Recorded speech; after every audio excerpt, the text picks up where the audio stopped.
ইয়াততো আমাক ৰাইজক আভুৱা ভাৰিছে, আমাক প্ৰতাৰণা কৰিছে ৰাইজক এইকাৰণে যে কাৰ নেতৃত্বত হৈছিল কামটো কোনেও নাজানে। কেৱল নিতুল ডেকাৰ ফলক আছে আৰু জিলা পৰিষদৰ অধ্যক্ষ যিহেতুকে নিতুল ডেকা আছে, সমস্ত কাম কাজ তেওঁ চোৱা চিতা কৰিছে। গতিকে নিতুল ডেকাই হয়তো ইয়াত কমিটি বনাই দিব লাগিব বা তেওঁ নিজে কৰিব লাগিব কাৰোবাৰ হতুৱাই। গোটেই কাৰবাৰটো নিতুল ডেকাৰ নেতৃত্বত হৈছে ইয়াত।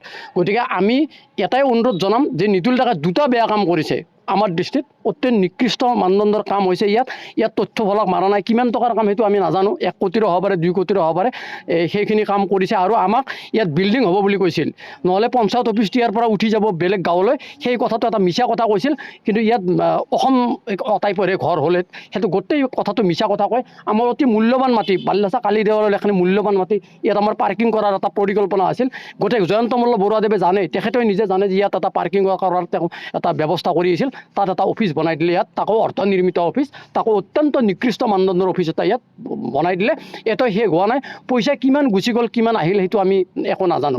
দ্বিতীয়তে মোৰ আটাইতকৈ দুখ লগা এটা কাম হৈছে, আমাৰ নেতা হৈছে জয়ন্ত মল্ল বৰুৱাদেৱ, আমাৰ অতিকৈ শ্ৰদ্ধাৰ নেতা জয়ন্ত মল্ল বৰুৱাদেৱ, আমাৰ গুৰু, তেখেতে আমাৰ ৰাজনৈতিক গুৰু। আমি সেনেকৈ মানুহ জয়ন্ত মল্ল বৰুৱাদেৱক। আমি কোনো কংগ্ৰেছ AGP BJP নহয়, কিন্তু জয়ন্ত মল্ল বৰুৱাদেৱৰ ব্যক্তিত্বক আমি শ্ৰদ্ধা কৰোঁ, বেছিভাগে শ্ৰদ্ধা কৰোঁ। কোনোবাই যদি কংগ্ৰেছো কৰিছে তেওঁ জয়ন্ত মল্ল বৰুৱাদেৱক শ্ৰদ্ধা কৰে। নলবাৰী সমষ্টিত এনেকুৱা এটা তেখেতক আমি সন্মান কৰোঁ। সেই মানুহজনক কি কৰিছে, টয়লেট উদ্বোধন কৰা বুলি এখন ফলক মাৰিছে, আপোনালোকে চাই লওক সেইখন।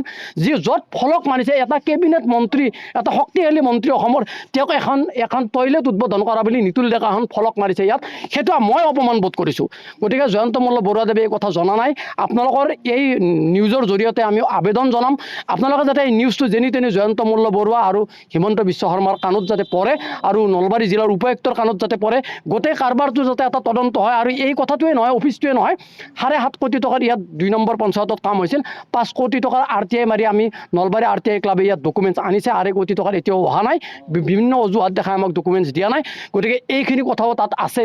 আপোনালোকে এইখিনি অলপ তদন্ত কৰি ভালকৈ এটা নিউজ কৰক। আৰু তেওঁলোকে কি কৰে জানে, তেওঁলোকৰ আমাৰ নলবাৰীৰ আমাৰ 2 নম্বৰ পঞ্চায়তৰ কথা কৈছোঁ, 2 নম্বৰ পঞ্চায়তৰ দুৰ্নীতিৰ কথা ক'লে তেওঁলোকে কংগ্ৰেছ বনাই দিয়ে মানুহবিলাকক। গতিকে মই সুনীল কুমাৰ দাস, সকলোৱে নলবাৰীত জানে যে মই কংগ্ৰেছো নহয় AGPও নহয়, মই এজন প্ৰতিবাদী মানুহ।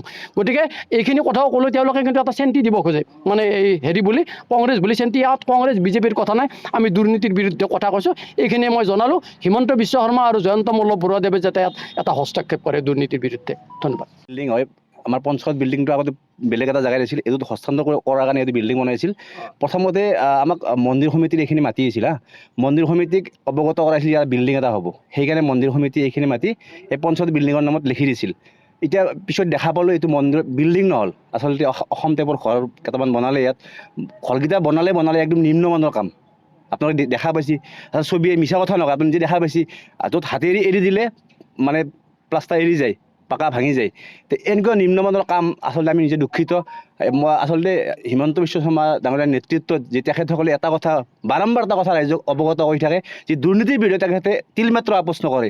আচলতে এনেকুৱা যদি এইটো দুৰ্নীতি বুলি ক'ম না কি বুলি ক'ম, আচলতে বহুত দুখ লগা বিষয়। আমাৰ এইটো গৃহ সমষ্টি সন্মান্য জয়ন্ত মল্ল ডাঙৰীয়াৰ সমষ্টি, তেখেতক আমি সন্মান কৰোঁ, শ্ৰদ্ধা কৰোঁ। তেখেতে এইবিলাক কামৰ বিষয়ে অৱগত হয় নে নহয়, প্ৰথম কথা আমাৰ সেইটো প্ৰশ্ন।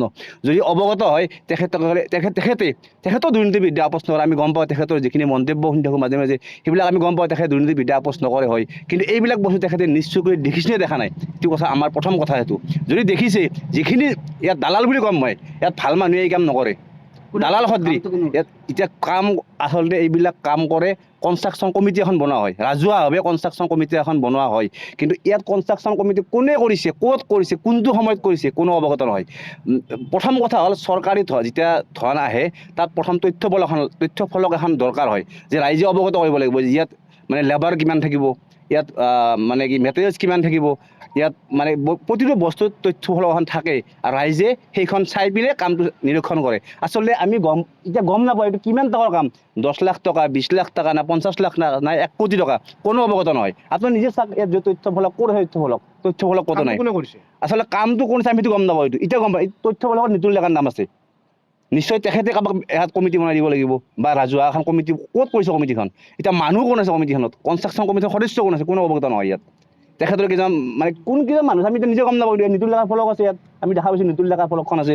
সন্মানীয় বিধায়ক জয়ন্ত মল্ল ডাঙৰীয়াই উপস্থিত এইখন তথ্য ফলক বনাবলৈ গৈছে। আমিতো জয়ন্ত মল্ল দেখা নাই ইয়াত। আমি কোনোদিন দেখা নাই ইয়াত।